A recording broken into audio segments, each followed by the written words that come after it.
নেপালের চলমান রাজনৈতিক সংকট এবার ছড়িয়ে পড়েছে বিদেশি নাগরিকদের নিরাপত্তার ক্ষেত্রেও।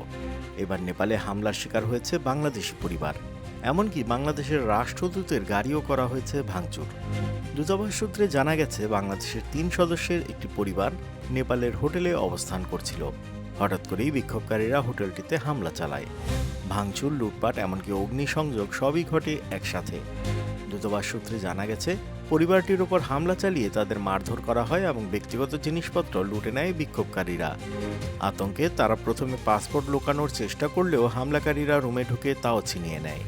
হোটেল কর্তৃপক্ষ প্রাথমিক চিকিৎসা দিলেও ভয়ে পরিবারটি অন্য কোনো হোটেলেও থাকতে রাজি হয়নি। পরে বাংলাদেশ দূতাবাসের সহায়তায় তাদের রাষ্ট্রদূতের বাসভবনে নিরাপদ আশ্রয় নেওয়া হয়। অন্যদিকে যখন বাংলাদেশের রাষ্ট্রদূত নেপালে অবস্থানরত জাতীয় ফুটবল দলকে সহায়তা করতে যাচ্ছিলেন, তখন বিক্ষোভকারীরা তার গাড়িতেও হামলা চালায়। ভাঙচুরের শিকার হয় রাষ্ট্রদূতের গাড়ি।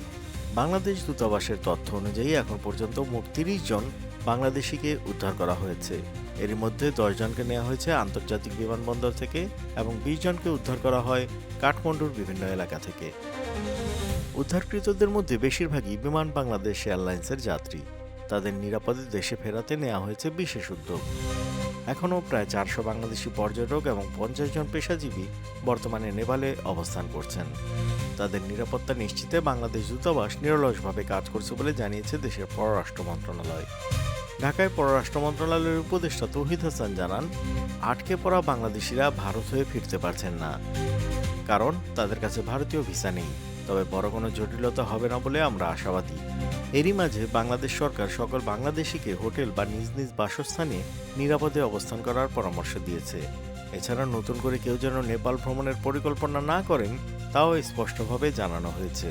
পরবর্তী নির্দেশনা না দেওয়া পর্যন্ত সব ধরনের ভ্রমণ স্থগিত রাখার আহ্বান জানানো হয়েছে।